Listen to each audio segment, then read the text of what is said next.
आज का हमारा एडिटोरियल संबंधित है भारत की अर्थव्यवस्था से और खासकर वर्तमान समय में भारत की अर्थव्यवस्था में महंगाई की क्या स्थिति है। ये जो इन्फ्लेशन है ना, इसका मतलब होता है मुद्रास्फीति। एक टेक्निकल टर्म है ये महंगाई के लिए। अब टाइटल देखते हैं हम, डिजिंग क्लाइंब। क्लाइंब का मतलब होता है चढ़ाई, कि भाई ठीक है, भारत की जो अर्थव्यवस्था है उसमें थोड़ा बहुत सुधार आ रहा है, धीरे धीरे सुधार आ रहा है, लेकिन अभी भी अर्थव्यवस्था में नॉर्मल स्थिति को प्राप्त करने के लिए लंबी चढ़ाई बाकी है ना, क्लाइंब। और डिजिंग का मतलब क्या होता है? डिजिंग का मतलब होता है आपको चक्कर आते हैं ना, तो चक्कर आते हैं तो वो जो चक्कर आने वाली फीलिंग होती है ना, उसको बोलते हैं डिजिंग। एक लड़खड़ाहट की फीलिंग है ना, एक अस्थिरता की फीलिंग, या फिर आप कह सकते हो कि भाई काफ़ी कंफ्यूजिंग है अभी भी मामला, है ना। डिजिंग क्लाइम का मतलब ये आप समझ सकते हो कि भाई अभी भी काफ़ी कंफ्यूजिंग मामला है और अभी एक लंबी चढ़ाई चढ़नी है हमें अर्थव्यवस्था को पटरी तक लाने के लिए। Inflation must not be allowed, कि जो मुद्रास्फीति है या फिर जो महंगाई है उसे हमें यह परमिशन नहीं देनी चाहिए, कि महंगाई को अलाउ नहीं किया जाना चाहिए। टू पॉज, देखो पॉज का मतलब होता है खड़े कर देना, जैसे कोई आपके सामने समस्या खड़ी कर दे। अ थ्रेट का मतलब है खतरा। टू मैक्रो इकोनॉमिक स्टेबिलिटी, देखो एक होता है माइक्रो और एक होता है मैक्रो। माइक्रो यानी सूक्ष्म, मैक्रो यानी बड़ा। मैक्रो इकोनॉमिक स्टेबिलिटी यानी स्थिरता। तो एडिटोरियल बात करता है कि मुद्रास्फीति को हमें किसी भी तरह से काबू में रखना चाहिए। मुद्रास्फीति को यह अलाउ नहीं करना चाहिए कि वह हमारे सामने जो हमारी अर्थव्यवस्था है ना, उसके स्थायित्व के लिए खतरा खड़ा कर दे, है ना। टू पॉज का मतलब है खड़े कर देना, थ्रेट का मतलब है खतरा, कि भाई जो हमारी अर्थव्यवस्था से जुड़े हुए जो बड़े क्षेत्र हैं उनकी स्थिरता पे खतरा आ जाए, है ना। इसके लिए जरूरी है कि हम इन्फ्लेशन को कंट्रोल में रखने की कोशिश करें। द लेटेस्ट रिटेल इन्फ्लेशन, देखो रिटेल का मतलब है खुदरा, कि भाई ये जो फुटकर में चीज़ें जो बेची जाती है ना उसके लिए कहा गया है। The latest retail inflation readings should, तो क्या है कि भाई इसकी जो रीडिंग्स अभी आई हैं, कि भाई ये जो मापा जाता है ना, जिस मुद्रास्फीति को मापा जाता है, रिटेल इन्फ्लेशन को मापा जाता है, तो उसकी जो रीडिंग आई है should on the face of it. On the face of it का मतलब है कि भाई ऊपर से अगर हम देखें तो ऐसा दिखाई देता है। On the face of it का मतलब है कि भाई ऊपरी तौर पे ऐसा दिखाई देता है।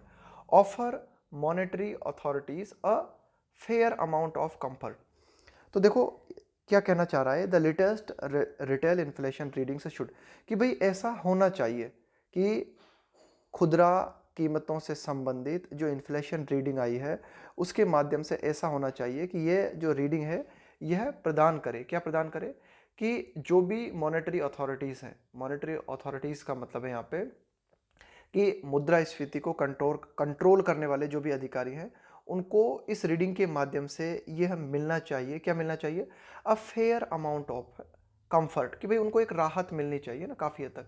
अ फेयर अमाउंट का मतलब होता है एक अच्छी मात्रा ऑफ कंफर्ट, कि भाई उनको राहत मिलनी चाहिए, गिवन इस बात को ध्यान में रखते हुए that the consumer price index, ये जो कंज्यूमर प्राइस इंडेक्स है ना ये भी सूचकांक है। क्या है ये? सूचकांक है कंज्यूमर प्राइस इंडेक्स। भाई उपभोक्ता लोग हैं वो कितनी वस्तुएं खरीद रहे हैं, डिमांड और सप्लाई कितनी चल रही है, उसके बारे में जानकारी देता है कंज्यूमर प्राइस इंडेक्स की। भाई डिमांड में कितनी बढ़ोतरी हुई है, तो रोज का मतलब है बड़ी, राइज की सेकंड फॉर्म में रोज का मतलब है बढ़ना, उठना, बाय 4.06% इन जनवरी। तो एक तरीके से आप ये कह सकते हो कि उपभोक्ता के द्वारा ये जो डिमांड है उसमें बढ़ोतरी हुई है और इसके माध्यम से ये जो मॉनेटरी अथॉरिटीज़ हैं इनको थोड़ी सी राहत मिलना चाहिए कि भाई ठीक है, डिमांड बढ़ रही है, डिमांड बढ़ेगी तो सप्लाई भी बढ़ेगी और धीरे धीरे जो है खपत बढ़ेगी, तो कुल मिला के अर्थव्यवस्था जो है नॉर्मल होगी।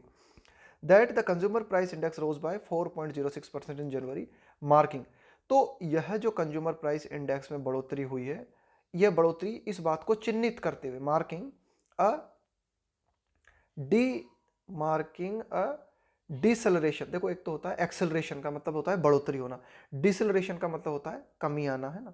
For a second straight month to a 16 month low, तो कुल मिला के आप कह सकते हो कि भाई ये जो महंगाई है ना एक तरीके से उसमें कमी आई है ना। For a second straight month, कि भाई एक तरीके से उपभोक्ता के द्वारा जो कंज्यूमर प्राइस इंडेक्स है उसकी डिमांड में बढ़ोतरी हमें देखने को मिल रही है, तो उसके माध्यम से हम यह कह सकते हैं कि भाई ये जो महंगाई है, इन्फ्लेशन है, उसमें लगातार दूसरे महीने में हमें क्या देखने को मिला है, कमी देखने को मिली है, to a 16 month low. To a 16 month low. पिछले 16 महीनों की अगर हम बात करें तो पिछले 16 महीनों में लगातार ये जो पीछे के 2 महीने रहे ना, इन पीछे के 2 महीनों में महंगाई थोड़ी कम रही। Inflation appears to have cooled. Inflation कि भाई ये जो महंगाई है ऐसा प्रतीत होता है कि थोड़ी ठंडी हुई है, यानी कि थोड़ी कम, मतलब कमी आई है इन्फ्लेशन में, ऐसा प्रतीत होता है। आफ्टर हैविंग स्टेड स्टबर्नली, देखो स्टबर्नली का मतलब होता है अड़ जाना, जैसे आप अपनी बात पे अड़ जाओ है ना, तो अड़ियल व्यक्ति जो होता है ना उसको हम बोलते हैं stubbornly. After having stayed, stay का मतलब है बने रहना। After having stayed stubbornly stuck, stuck का मतलब यही होता है किसी जगह से आप बिल्कुल चिपक जाओ, मतलब एकदम अड़ जाओ किसी जगह पे। अबव, अबव ऊपर, the reserve bank of India upper tolerance threshold का मतलब है लिमिट, अपर टॉलरेंस का मतलब है आपकी सहनशीलता, ऑफ 6% फॉर 6 मंथ्स थ्रू नवंबर। देखो रिजर्व बैंक ऑफ इंडिया जो है उसका कहना है, क्या कहना है उसका, कि भाई ये उसकी लास्ट लिमिट है after reserve bank of India upper tolerance threshold of 6%। तो यह जो महंगाई थी यह लगातार रिजर्व बैंक ऑफ इंडिया का कहना होता है, क्या कहना होता है कि भाई उनका कहना है कि भाई ये जो 6% है ना ये मैक्सिमम है महंगाई, अगर इससे ऊपर जाती है ना तो एक तरीके से वो आउट ऑफ कंट्रोल हो जाती है। तो एडिटोरियल कहता है कि इन्फ्लेशन अपीयर्स, कि महंगाई जो है ऐसा प्रतीत होता है कि थोड़ी सी कमी आई है उसमें, थोड़ी सी कूल हुई है वो। After having stayed stubbornly stuck, कि लगातार एक ही जगह पे बिल्कुल स्टक हो जाने के बावजूद है ना, मतलब एक ही जगह रुक गई थी, एक तरीके से काफी ऊपर चली गई थी।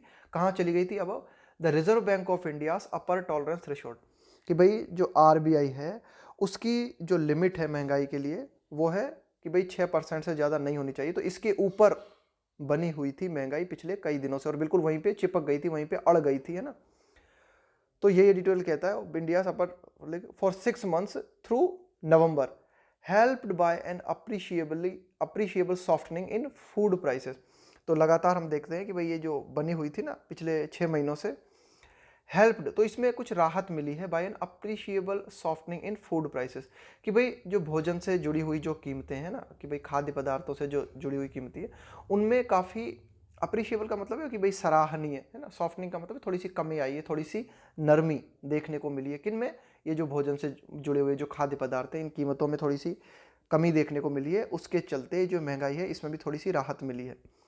स्पेसिफिकली, कि खास करके अगर हम जिक्र करें, the consumer food price index reflected a gain of mere 1.89% last month as, देखो कंज्यूमर फूड प्राइस इंडेक्स, कि ये जो खाद्यान्न से जुड़ी हुई जो कीमतें होती है ना उपभोक्ता की, उसी से जुड़ा हुआ सूचकांक है consumer food price index reflected, इसने दिखाया क्या? अ gain of mere 1.89% last month, कि पिछले महीने सिर्फ कंज्यूमर फूड प्राइस इंडेक्स जो है उसमें मात्र 1.89% की बढ़ोतरी हमें देखने को मिली। क्यों देखने को मिली? सिर्फ मात्र इतनी ही बढ़ोतरी क्यों हुई? वो इसलिए हुई एज वेजिटेबल प्राइसेस सा अ डिसइन्फ्लेशन ऑफ 15.8%, कि जो सब्जियों की कीमतें हैं उसमें हमें कमी देखने को मिली। डिसइन्फ्लेशन का मतलब यहाँ पे कमी है ना, कि भाई मुद्रा, उसकी मुद्रास्फीति में कमी है कितनी? 15.8% की, कि भाई जो सब्जियों की कीमतें हैं उसमें भी पिछले महीने हमें 15.8% की कमी देखने को मिली। इसके चलते कंज्यूमर फूड प्राइस इंडेक्स जो है ना उसमें ज़्यादा बढ़ोतरी देखने को नहीं मिली। एंड सेरियल प्राइसेस ईज का मतलब होता है राहत मिलना, किसी चीज़ में कमी आना, है ना। इसका मतलब ये होता है थोड़ा कंफर्ट, राहत। और ये जो अनाज है उनकी जो कीमतें हैं उनमें भी थोड़ी कमी देखने को मिली कंसिडरेबली। कंसिडरेबली का मतलब है काफ़ी हद तक। फॉर अ सेकेंड मंथ, कि भाई लगातार दूसरे मंथ में ये जो अनाज है इनकी कीमतों में भी काफ़ी मात्रा में हमें कमी देखने को मिली, सब्जियों में भी काफ़ी मात्रा में कमी देखने को मिली। इसके चलते कंज्यूमर फूड प्राइस इंडेक्स जो है उसमें ज़्यादा बढ़ोतरी हमें देखने को नहीं मिली पिछले 2 महीनों में, लगातार वैसा ही बना रहा। और क्यों हुआ ऐसा? अनाज की कीमतों में कमी क्यों देखने को मिली हमें? वो इसलिए देखने को मिली in the wake of, in the wake of का मतलब होता है के परिणाम स्वरूप, है ना, खरीफ क्रॉप अराइवल्स, कि भाई जो खरीफ की फसल है इसके, भाई रबी की फसल तो अभी आएगी, ये जो सर्दियों की फसल होती है ना इसको बोलते हैं हम रबी की फसल। तो खरीफ की फसल के बाजार में पहुंचने के चलते जो है ऐसा हमें देखने को मिला कि भाई अनाज की कीमतों में भी जो है एक तरीके से थोड़ी कमी देखने को मिली हमें, और सब्जी की कीमतें भी कम रही। The RBI in its monetary policy statement this month, कि भाई आरबीआई ने अपना जो एक तरीके से मौद्रिक नीति जो होती है ना आरबीआई की, उससे जुड़ा हुआ जो स्टेटमेंट जारी किया है उसमें आरबीआई ने क्या कहा है, साइटेड। साइटेड का मतलब है किसी चीज का हवाला देना, किसी चीज का एग्जाम्पल देना, किसी चीज को कोट करना। The bumper kharif crop, bumper kharif crop का मतलब है बहुत ज्यादा मात्रा में ये जो खरीफ की फसल है। इसके अलावा राइजिंग प्रॉस्पेक्ट, राइजिंग मतलब बढ़ता हुआ, प्रॉस्पेक्ट मतलब संभावना, of a good rabi harvest का मतलब भी यहाँ पे उपज है ना, फसल। कि भाई भाई एक मतलब बहुत अच्छी संभावना नजर आ रही है, एक बढ़ती हुई संभावना नजर आ रही है कि जो रबी की फसल है वो भी बहुत ही अच्छी रहेगी। इसके अलावा लार्जर विंटर अराइवल्स ऑफ की वेजिटेबल्स, और सर्दियों के दौरान काफ़ी ज़्यादा मात्रा में हमें अराइवल यानी पहुंचना किसी चीज़ का, की वेजिटेबल्स, कि भाई जो महत्वपूर्ण सब्जियां हैं है ना, वे महत्वपूर्ण सब्जियां वो भी काफ़ी ज़्यादा मात्रा में जो है बाजार में पहुंची। इसके अलावा रबी की फसल के बारे में भी हम कह सकते हैं, रबी की हार्वेस्ट, रबी की उपज के बारे में भी हम कह सकते हैं कि काफ़ी अच्छी जो है ये फसल रहने वाली है। इसके अलावा खरीफ की जो फसल है उसका भी काफ़ी बम्पर मात्रा में बाजार में आ चुकी है। And softer egg and poultry, poultry का मतलब है ये जो मुर्गी पालन है ना उसको बोलते हैं पोल्ट्री। इसके अलावा softer egg and poultry demand, इसके अलावा ये जो अंडे हैं या फिर ये जो मुर्गी पालन से जुड़ा हुआ जो क्षेत्र है इसकी डिमांड में थोड़ी कमी आई है। वो कमी क्यों आई है, ऑन एवियन फ्लू फियर, कि भाई एवियन, एवियन का मतलब है पक्षियों से संबंधित, ये जो लिखा है ना एवियन, एवियन का मतलब है पक्षियों से संबंधित। देखो एक शब्द होता है हमारे पास एवियरी, AVIARY, इस एवियरी शब्द का मतलब होता है आप पक्षी ग्रह, जहाँ पे पक्षी रहते हैं ना उसको बोलते हैं एवियरी। तो ये एवियरी, एवियन फ्लू, तो पक्षियों से फैलने वाला जो फ्लू है उसके डर के चलते अंडे की और ये जो मुर्गी पालन से संबंधित जो क्षेत्र है इसकी जो प्राइसेस है ना उनमें भी कमी आई है। तो कुल मिला के सारे फैक्टर ऐसे हैं जिनके माध्यम से ओवरऑल प्राइसेस में हमें कमी देखने को मिली है। एज फैक्टर्स, ये सारे की सारे कारक हैं दैट ऑगर वेल। देखो ऑगर वेल, ये जो शब्द लिखा हुआ है ना ऑगर वेल, इस ऑगर वेल शब्द का मतलब होता है शुभ संकेत देना। ऑगर का मतलब होता है किसी चीज को बढ़ा देना, वेल का मतलब बहुत बढ़िया, ऑगर वेल का मतलब होता है किसी चीज के बारे में शुभ संकेत देना। तो ये सारे के सारे जो तथ्य हैं इस बात को बढ़ा देते हैं, किस बात को बढ़ा देते हैं, auger well for the months ahead, कि भाई आने वाले जो महीने हैं, आगे, अहेड का मतलब है आगे आने, आगे, कि भाई आगे आने वाले जो महीने हैं उनके लिए ये सारे की सारे फैक्टर जो हैं वे अच्छी सूचनाएं देते हैं। But the central bank was mindful of, भाई किसी भी चीज को लेकर अगर आप माइंडफुल हो तो इस बात का होश रखना, इस बात के प्रति सचेत रहना, इस बात का ध्यान रखना। But the central bank was mindful of the risk to, कि भाई जो भी रिस्क है, जो भी खतरे हैं उनके प्रति भी जो हमारा आरबीआई है, आरबीआई बैंक है, वह मतलब इसके प्रति होशपूर्ण था। मतलब इन जो भी खतरे हो सकते हैं ना उन खतरों के प्रति भी वह मतलब एक तरीके से आप कह सकते हो उन खतरों के प्रति भी वह सावधान था। स्पेशली, खास करके with regard to food cost, खास करके मतलब फूड कॉस्ट की, भाई भोजन से जुड़ी हुई जो कीमतें हैं उनके संदर्भ में अगर हम बात करें, where the latest data had brought to the fore. देखो किसी भी चीज के लिए इस बात को समझना आप, किसी भी चीज के लिए लिखते हैं ना, आप क्या लिखते हैं, ब्रिंग टू द फोर।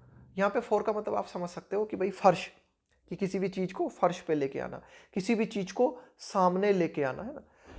तो एडिटोरियल बात करता है कि खासकर अगर भोजन से जुड़ी हुई कीमत के संदर्भ में अगर हम बात करें, वेयर द लेटेस्ट डेटा, कि वो जहां पर जो हमारे पास नवीनतम आंकड़े उपलब्ध हैं वे इस बात को हमारे सामने लाते हैं, किस बात को सामने लाते हैं, चिंताओं को हमारे सामने लाते हैं। कंसर्न, कौन सी चिंताएं हैं, किस बात को लेकर है चिंताएं, over the prices of pulses and edible oil, कि भाई ये जो दालें हैं इनकी जो कीमतें हैं और जो खाद्यान्न ऑयल है उसकी जो कीमतें हैं उनके संबंध में जो आंकड़े हमारे सामने हैं वे आंकड़े थोड़े से चिंता पैदा करने वाले हैं।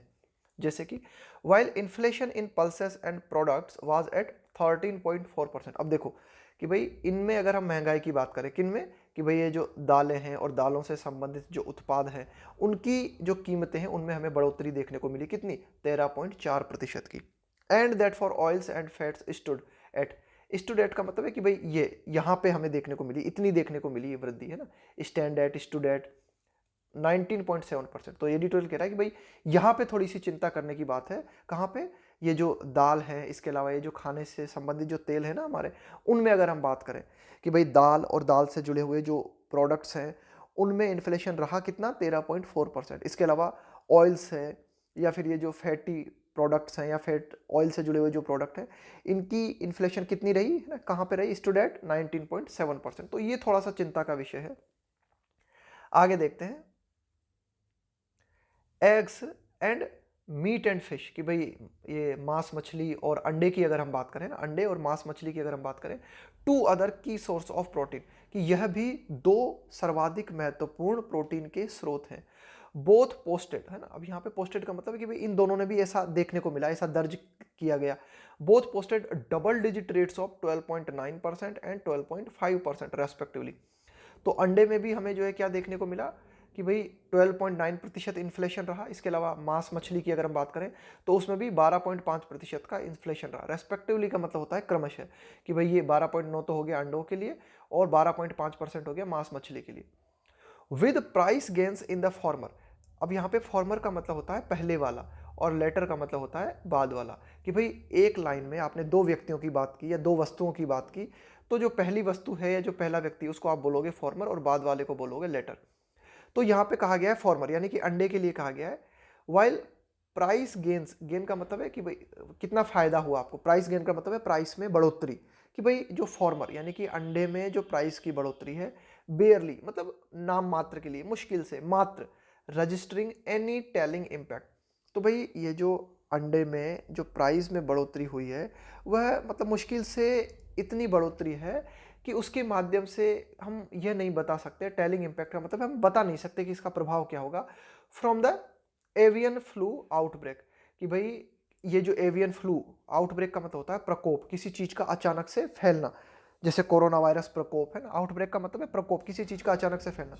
एवियन फ्लू, कि भाई पक्षियों से संबंधित जो ये फ्लू है उसका कितना प्रभाव अंडों के इन्फ्लेशन पे पड़ा है, हम ठीक तरह से बता नहीं सकते इस 12.9% को देखते हुए ना। ये एडिटोरियल कहना चाह रहा है कि भाई ये जो प्राइस गेन हमें देखने को मिला है किसमें, अंडे के क्षेत्र में, यह मुश्किल से इस बात को दर्ज करता है, इस बात को बताता है कि उसका हम ये प्रभाव नहीं जान सकते कि भाई वास्तव में एवियन फ्लू के माध्यम से कितनी गिरावट अंडे में आई है। Now with the favourable base effect, now with the favourable का मतलब है अनुकूल, base effect beginning to wane, कि भाई ये जो बेस इफेक्ट है ये धीरे धीरे समाप्त हो रहा है। वेन का मतलब है कमी आना है ना, बिगिनिंग मतलब शुरुआत होना, वेन का मतलब है कमी आना। देखो बेस इफेक्ट को देखना, बेस इफेक्ट क्या होता है। बेस इफेक्ट होता है कि हम क्या करते हैं, महीने, हर महीने से महीने हम क्या करते हैं, महंगाई को मेजर करते हैं ना, महंगाई को मापते हैं ना, महीने टू महीने या साल दर साल। लेकिन कभी कभी क्या होता है कि एक महीने से और दूसरे महीने में जबरदस्त या तो कमी आ जाती है या जबरदस्त बढ़ोतरी हो जाती है। क्यों, जैसे भाई कोई ऐसा महीना हो सकता है जिसमें क्या हुआ कि किसानों ने अपनी फसल पूरी की पूरी बेच दी, तो मार्केट में अचानक से जैसे आलू आ गए बहुत सारे, तो हमने क्या देखा कि भाई इस महीने में बहुत जबरदस्त रूप से आलू में कमी आ गई, आलू की एक तरीके से कीमतें जो है वो गिर गई। क्यों, क्योंकि बाजार में सप्लाई ज्यादा बढ़ गई। तो उसको उस बेस इफेक्ट को हटाना पड़ेगा ना आपको। भाई पूरे साल के लिए या महीने दर महीने आप अगर महंगाई को मेजर करना चाहते हो तो कुछ महीने ऐसे होते हैं, 2-3 महीने, जिन महीनों में या तो सर्वाधिक बढ़ोतरी देखने को मिलती है या सर्वाधिक कीमतें गिर जाती हैं। जैसे हमने लॉकडाउन लगाया, तो लॉकडाउन का जो महीना था ना, उस महीने में क्या देखने को मिला, जबरदस्त रूप से जो मांग थी उसमें कमी देखने को मिली। तो उसके आधार पे हम तय थोड़ी कर देंगे कि भाई इतनी कमी आ गई है इस महीने के दौरान ना। तो उस बेस इफेक्ट को हटाना पड़ता है ना, उसको देखना पड़ता है, उसको बोलते हैं बेस इफेक्ट, है ना।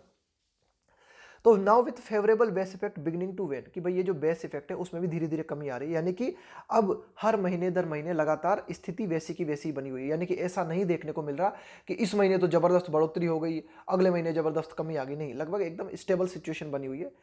Inflation moderated by more than 100 basis points in February 2020 to 6.5%। Moderate, moderate का मतलब है एक कंट्रोल्ड स्थिति है ना, एक कंट्रोल्ड वे में जो चीजें होती है ना। Inflation moderated by more than 100 basis points in February 2020, कि फरवरी 2020 में इन्फ्लेशन जो है एक मॉडरेट लेवल पे आ गई थी, कितनी, 6.58%। बिफोर स्लोइंग, फिर इसके बाद में और स्लो पड़ गई इन्फ्लेशन टू 5.8% इन मार्च, है ना, कि भाई मार्च के महीने में 5.8% होने से पहले फरवरी 2020 में हमें क्या देखने को मिला था, इन्फ्लेशन कितने स्तर पे थी, 6.58% के स्तर पे थी, है ना। तो एडिटोरियल कहता है कि the outlook is far from reassuring, कि भाई ये जो नज़ारा है, अर्थव्यवस्था का जो नज़ारा है वह अभी भी काफ़ी दूर है। फार फ्रॉम का मतलब बहुत अधिक दूर करना। रीअश्योरिंग का मतलब होता है पुनः आश्वस्त करने वाला, यानी कि अभी भी जो आउटलुक है वह आश्वस्त करने वाला नहीं है ना। फार फ्रॉम मतलब बहुत दूर है, फार फ्रॉम रीअश्योरिंग है ना, कि अभी भी जो है आप कह नहीं सकते, पूरी तरीके से आश्वस्त हो नहीं सकते है ना। ऑफ पर्टिकुलर वरी, खासकर चिंता का जो विषय है, इज द ट्रेंड। ट्रेंड का मतलब होता है कि भाई क्या ट्रेंड चल रहा है, क्या क्या चलन चल रहा है ना। Trend in input cost for multiple sectors in the real economy, कि भाई वास्तव में जो अर्थव्यवस्था के बड़े बड़े क्षेत्र हैं, है ना, मल्टीपल सेक्टर्स का मतलब है जो विविध क्षेत्र हैं अर्थव्यवस्था के और जो कि काफ़ी महत्वपूर्ण क्षेत्र हैं, उनमें इनपुट कॉस्ट में कमी है, यानी कि उनमें इन्वेस्टमेंट में कमी है, उनमें लागत में कमी लगातार देखने को हमें मिल रही है। तो इस लागत में ये जो कमी बनी हुई है ना, इसको देखते हुए अर्थव्यवस्था के हालात के बारे में हम ठीक तरह से कुछ कह नहीं सकते, इंक्लूडिंग मैन्युफैक्चरिंग, कि भाई बड़े बड़े क्षेत्रों की अगर हम बात करें, जैसे कि निर्माण क्षेत्र है हमारा, मैन्युफैक्चरिंग क्षेत्र है, तो इन सभी क्षेत्रों में क्या है कि इन्वेस्टमेंट में हमें कमी देखने को मिली है। From automobile manufacturers to builders, अब देखो निर्माण क्षेत्र में क्या क्या आते हैं, जैसे बिल्डर्स है, मकानों को बनाने वाले हैं, या फिर ये जो मोटर गाड़ी उद्योग है हमारा, है ना, कि भाई ये जो परिवहन से जुड़े हुए जहाँ पे मोटर गाड़ी ये बनती है, इन क्षेत्रों की अगर हम बात करें ना, from automobile manufacturers to builders, rising raw material cost, rising का मतलब है बढ़ती हुई, रॉ मटेरियल यानी कच्चा जो सामान होता है ना, कच्चा माल जो होता है जिसके माध्यम से वस्तुओं को निर्मित किया जाता है, raw material cost are beginning to force them to pass on the impact to the end consumer. अब देखो ये जो बढ़ती हुई कच्चे माल की कीमतें हैं, यह इस बात की शुरुआत कर रही हैं, यह जो मैन्युफैक्चर इंडस्ट्री है ना उसको मजबूर कर रही है कि भाई कच्चे माल में अगर कीमतें बढ़ेंगी तो जो प्रोडक्ट बनेगा उसकी कीमत में भी बढ़ोतरी होगी। तो जब प्रोडक्ट की कीमत में बढ़ोतरी होगी तो उस बढ़ी हुई कीमत का भुगतान किसे करना पड़ेगा, उपभोक्ता ही तो चुकाएगा ना उसे। एंड कंज्यूमर्स का मतलब है फाइनल उपभोक्ता। टू पास ऑन का मतलब है पास कर देना किसी चीज को, इम्पैक्ट का मतलब है प्रभाव, टू द एंड कंज्यूमर्स। तो यही एडिटोरियल कह रहा है कि भाई परिस्थिति ऐसी बन रही है कि लगातार जो कच्चे माल में बढ़ती हुई कीमतें हैं वे दबाव डाल रही है मैन्युफैक्चरिंग इंडस्ट्रीज पे कि जो भी जितनी भी कीमतें बढ़ती है फाइनली कहाँ पास की जाएंगी, किससे वसूली जाएंगी वो कीमतें, कंज्यूमर से वसूली जाएंगी। And this at a time, और यह एक ऐसे समय पे हो रहा है, and this at a time when demand is still to gain, कि भाई अभी भी पूरी तरीके से डिमांड में तेजी नहीं आई है। Is still to gain a firm footing, firm footing का मतलब है मजबूत पकड़, कि आपका जो पैर है ना उसकी मजबूत पकड़, कि भाई डिमांड जो है सही है, ठीक है, डिमांड में धीरे धीरे बढ़ोतरी हो रही है, लेकिन डिमांड को अभी भी अपनी पकड़ जमानी है, यानी कि डिमांड अभी ऐसा नहीं कह सकते हम कि पूरी तरीके से नॉर्मल हालात हो गए हैं।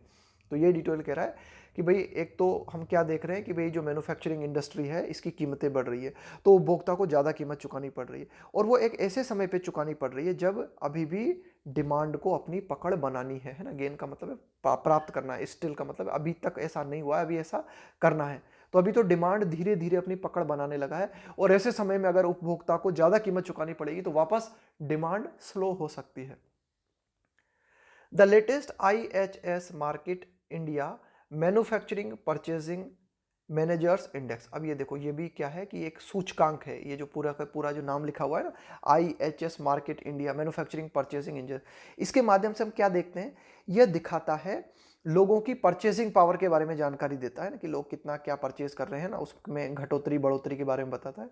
तो लोगों की परचेजिंग पावर से जुड़ा हुआ है क्या, IHS मार्केट। तो यह इसके द्वारा जो लेटेस्ट आंकड़े हैं वे इस ओर इशारा करते हैं, पॉइंट्स है ना, ये जो IHS मार्केट है ये इस ओर इशारा करता है, points to the sharpest increase in purchasing cost. Sharpest मतलब बहुत ही, शार्पेस्ट इंक्रीज का मतलब बहुत ही तीखी बढ़ोतरी, बहुत ही जबरदस्त बढ़ोतरी in purchasing cost for more than 2 years as a lingering supply side squeeze. देखो स्क्वीज का मतलब क्या होता है, किसी चीज को दबाना, किसी चीज को निचोड़ना। लिंगरिंग का मतलब है जो कि लगातार बनी हुई है, लिंगर का मतलब है बने रहना, मंडराते रहना। सप्लाई साइड स्क्वीज, देखो क्या हुआ कि ये जो लॉकडाउन की स्थिति बनी है ना, कोरोना वायरस के चलते जो लॉकडाउन की स्थिति बनी, उसके चलते जो प्रोडक्ट सप्लाई होना था ना उतना प्रोडक्ट सप्लाई हो नहीं पा रहा था। तो प्रोडक्ट सप्लाई हो नहीं पा रहा था तो माल उतना बन नहीं पा रहा था, माल उतना बन नहीं पा रहा था तो महंगाई में बढ़ोतरी हमें देखने को मिली। परचेजिंग कॉस्ट की भाई जो एक तरीके से जो फाइनल परचेज में जो लागत आती है ना चीज़ों में, उसमें हमें बढ़ोतरी देखने को मिली, और ये बढ़ोतरी पिछले 2 सालों से लगातार बनी हुई थी। Points to the sharpest increase in purchasing cost for more than 2 years, कि भाई 2 सालों से भी ज़्यादा जो है लगातार हम क्या देखते हैं, लिंगरिंग सप्लाई साइड स्क्वीज, कि भाई सप्लाई साइड में लगातार एक तरीके से आप कह सकते हो कि सप्लाई साइड कम है, और उस सप्लाई साइड के कम होने के चलते हमें क्या देखने को मिल रहा है कि ये जो एक तरीके से परचेसिंग कॉस्ट है उसमें बढ़ोतरी देखने को मिली। फैन का मतलब क्या होता है, हवा देना। जैसे कि ये दंगे भड़के तो इन दंगों को हवा किसने दी, उसको यहाँ पे कहा गया fan. Inflationary pressure, inflationary pressure का मतलब है कि भाई मुद्रास्फीति को बढ़ाने का दबाव आ गया, कि भाई सप्लाई कम हो रही है, सप्लाई हो नहीं पा रही उतनी, तो उसके चलते अपने आप जो है महंगाई धीरे धीरे बढ़ने लगी। फैंड का मतलब हवा देना, inflationary pressure. And manufacturers rest, और ये जो निर्माण करने वाले लोग हैं, निर्माण इंडस्ट्री से जुड़े हुए जो लोग हैं, उन्होंने बढ़ा दी। रेस्ट का मतलब है बढ़ा देना। देयर प्रोडक्ट प्राइसेस, उन्होंने क्या किया, अपने प्रोडक्ट की प्राइसेस को बढ़ा दिया। वो भी तो मजबूर हुए ना कि भाई सप्लाई उतनी हो नहीं पा रही, तो जो सप्लाई अगर हो नहीं पा रही चीज़ों की, तो फिर अपने आप कीमतें बढ़ जाएंगी ना। Their product prices at the fastest pace, the fastest pace का मतलब है बहुत ही तेज रफ्तार, पेस का मतलब है यहाँ पे रफ्तार, चाल। इन ओवर अ ईयर, पिछले 1 साल के दौरान यह जो मैन्युफैक्चर इंडस्ट्री से जुड़े हुए लोग हैं, इन्होंने क्या किया कि मतलब बहुत ही तेज गति से अपने प्रोडक्ट की कीमतों को बढ़ा दिया, क्योंकि इनके ऊपर दबाव आया ना भाई, है ना, कि भाई अपने आप जो है सप्लाई कम चल रही थी, तो अपने आप जो है इन्फ्लेशन का दबाव आ गया। ये एडिटोरियल कहना चाह रहा है। तो यही कि ये जो IHS मार्केट है, ये यही दिखाता है कि परचेसिंग कॉस्ट में बढ़ोतरी हुई है। ऐड टू द मिक्स, ठीक है, अब ये इतनी सारी बातें कर रहे हैं हम, इसी में एक चीज़ और मिक्स कर लो आप, इसी ये जो सारा का सारा बातें हैं, इसमें इस चीज़ को आप और जोड़ लो। द अनरिलेंटिंग, अनरिलेंटिंग का मतलब है कि भाई इस चीज़ में भी राहत नहीं मिल रही है ना, अनरिलेंटिंग का मतलब है कि राहत न मिलना। Add to the mix unrelenting and dizzying climb in transportation fuel prices, कि भाई जो सामान को जो ट्रांसपोर्ट किया जाता है ना, सामान का परिवहन किया जाता है, तो क्या देखने को मिल रहा है, ट्रांसपोर्टेशन फ्यूल, कि फ्यूल में भी बढ़ोतरी हमें देखने को मिल रहा है। अनरिलेंटिंग मतलब उसमें कोई राहत नहीं मिल रही। डिजिंग क्लाइम, क्लाइम का मतलब है कि भाई लगातार बढ़ोतरी होती जा रही है ना, कि मतलब बहुत ही ज़्यादा कन्फ्यूजन से भरी हुई स्थिति है, और लगातार कि भाई आप कह नहीं सकते कि नॉर्मल स्थिति नहीं है। डिजिंग क्लाइम का मतलब है कि बहुत ही लंबी चढ़ाई है, कोई राहत मिलती हुई नज़र नहीं आ रही, कि जो ट्रांसपोर्टेशन फ्यूल की कीमतें हैं वे लगातार ऊपर से ऊपर चलती जा रही है, to newer and newer record, कि भाई जो फ्यूल है हमारा, यानी कि आप कह सकते हो कि डीजल की कीमतें हैं उसमें लगातार, या डीजल या पेट्रोल की कीमतें जो है ना उसमें लगातार बढ़ोतरी होती जा रही है, to newer record high in recent days, अभी हाल ही के दिनों में लगातार नई कीमतों पे डीजल की कीमतें हमें देखने को मिल रही हैं। एंड द आउटलुक, और अगर हम बात करें नज़ारे की, for inflation becomes distinctly darker, कि भाई ये जो महंगाई से संबंधित नज़ारे की अगर हम बात करें, लगातार जो डीजल की कीमतों में बढ़ोतरी होने को जा रही है, तो वह जो नज़ारा है वह स्पष्ट रूप से और भी डार्क हो जाता है। मतलब एक तरीके से आपको होप नज़र नहीं आती, उम्मीद नज़र नहीं आती, काले बादल नज़र आते हैं आपको। डार्कर का मतलब है और अंधेरा छा जाना, यही एडिटर कह रहा है। भाई अगर डीजल की कीमतें बढ़ेंगी तो सीधी सी बात है जो प्रोडक्ट है उसकी कीमत बढ़नी ही बढ़नी है। Diesel the main fuel for freight carriage, ये देखो ये जो लिखा हुआ है ना, फ्रेट कैरियज का मतलब है ये जो सामान की ढुलाई की जाती है। कैरी का मतलब क्या होता है, ले जाना किसी चीज़ को। कैरियज का मतलब क्या है, ले जाने वाला। फ्रेट का मतलब है यहाँ पे माल की ढुलाई, कि भाई डीजल जो है वह मुख्य ईंधन है। ये जो माल की ढुलाई का जो काम होता है ना, उसमें डीजल मुख्य ईंधन है। हैज़ नाउ एक्सीड का मतलब क्या होता है, से अधिक हो जाना। 80 रुपीज़ पर लीटर, कि भाई डीजल की कीमत जो है वो 80 रुपये पर लीटर से भी ज़्यादा चली गई है। एंड इज बाउंड टू का मतलब है कि भाई पक्का है, अब ऐसा होगा आने वाले समय में, बाध्य है ये चीज़।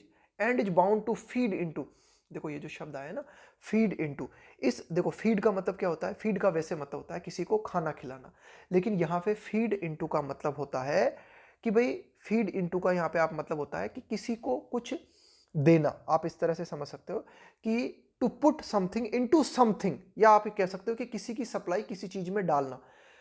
Is bound to feed into prices, तो ये एडिटोरियल कह रहा है कि जब डीजल की कीमतें लगातार बढ़ रही हैं, आगे आने वाले समय में भी और बढ़ सकती है, तो पक्का समझो, ये बाउंड टू लिखा हुआ है ना, इसका मतलब है कि भैया पक्का मान के चलो, feed into prices of almost everything. उसके चलते क्या होगा कि ये जो डीजल है ये सभी चीज़ों की कीमतों में, डीजल की बढ़ी हुई कीमतें सभी चीज़ों की कीमतों में वृद्धि कर देंगे ना। ये है फीड इनटू का मतलब कि भाई इसमें अगर बढ़ोतरी होगी तो इसके माध्यम से अन्य चीज़ों में भी बढ़ोतरी हो जाएगी।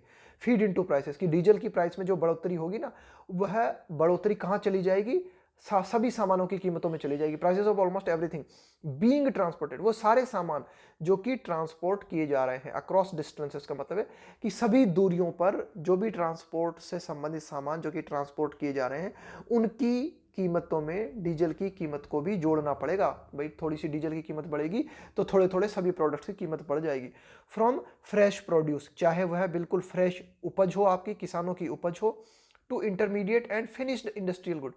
देखो एक तो होता है फ्रेश उपज यानी कि एकदम कच्चा माल हो गया आपका, फिर है बीच की स्टेट आती है इंटरमीडिएट, उसके बाद में आते हैं फिनिश्ड गुड्स, का मतलब है यहाँ पे सामान कि इंडस्ट्री के माध्यम से जो फिनिश हो गया, मतलब अंतिम जो उत्पाद होता है उसकी कीमत। तो यही एडिटर कह रहा है कि अंतिम उत्पाद हो, बीच का उत्पाद हो या फिर शुरुआती उपज हो, इन सभी की कीमतों में अगर डीजल की कीमत में बढ़ोतरी होती है तो इन कीमतों में भी थोड़ी वृद्धि होती चली जाएगी। ये एडिटोरियल बात कर रहा है ना, तो ये मतलब हुआ यहाँ पे फीड इनटू का। अगला देखते हैं कि विद बैंक्स, अगर हम बैंक की बात करें, with banks still flush with liquidity. Flush with liquidity, यहाँ पे लिक्विडिटी का मतलब आप समझो पैसा, कि बैंक जो है अभी भी उनके पास पर्याप्त पैसा नहीं है ना। स्टिल फ्लश, फ्लश का मतलब क्या होता है, आपने क्या किया, फ्लश कर दिया। तो मतलब जो आपका ये जो जितना पानी भरा हुआ था ना, आपका टॉयलेट है, उसको आपने क्या किया, फ्लश कर दिया। तो जितना पानी इसमें भरा हुआ था तो फ्लश करते टाइम पूरा की पूरा पानी चला गया। तो यही है ना, यहाँ पे प्रतीकात्मक रूप से कहना चाह रहा है with banks still flush with liquidity, कि भाई बैंकों के हालात अभी भी ठीक नहीं है। अभी भी आप कह दो कि भाई उनका जो पैसा है ना वो भी मतलब एक तरीके से कमी है उनके पास पैसों की। Policy makers need to maintain, तो जो हमारे नीति निर्माता हैं उनको इस बात की जरूरत है टू मेंटेन, कि यह चीज मेंटेन की जाए। किस चीज को मेंटेन किया जाए, अ स्ट्रिक्ट विजिल, स्ट्रिक्ट का मतलब है सख्त, विजिल का मतलब है निगरानी, टू कीप इन्फ्लेशन, कि भाई जो महंगाई है उसको रखने के लिए, कहाँ रखने के लिए, फ्रॉम रिसर्जिंग। देखो ये जो सर्ज शब्द होता है ना, इसका मतलब होता है बढ़ोतरी, है ना, कि भाई दोबारा से महंगाई जो है ऊपर न बढ़ जाए, इसको कंट्रोल करने की जरूरत है। टू विजिल, इसके लिए निगरानी करने की जरूरत है ना। विजिल का मतलब निगरानी करना, देखना किसी चीज को। To keep inflation from resurging and posing a threat, pose a threat का मतलब होता है खतरे को खड़ा करना, पॉज का मतलब है खड़े करना, posing a threat to macro economic stability, stability का मतलब हुआ स्थिरता, कि भाई जो बड़े बड़े अर्थव्यवस्था से जुड़े हुए क्षेत्र हैं ना, मैंने बताया आपको माइक्रो का मतलब है सूक्ष्म और मैक्रो का मतलब है बड़ा, कि भाई अर्थव्यवस्था से जुड़े हुए जो बड़े क्षेत्र हैं, अगर हम चाहते हैं कि उनमें स्थायित्व तो बना रहे, उनकी स्टेबिलिटी बनी रहे, उनमें दोबारा से जो है इन्फ्लेशन न, उनमें दोबारा से हमें मुद्रास्फीति न देखने को मिले, उनकी महंगाई और न बढ़ जाए उन क्षेत्र में, कि भाई दोबारा से हमारे सामने खतरा न खड़ा हो जाए, है ना। Resurging, from resurging and posing a threat to macro economic stability, कि भाई ये जो धीरे धीरे स्थायित्व आया है ना हमारी अर्थव्यवस्था में, स्टेबल हुई है, तो वह दोबारा से महंगाई के चक्कर में वह स्थायित्व बिगड़ न जाए। तो इसको कंट्रोल में रखने के लिए हमारे नीति निर्माताओं को जरूरत है कि बिल्कुल ठीक तरह से निगरानी बनाए रखें।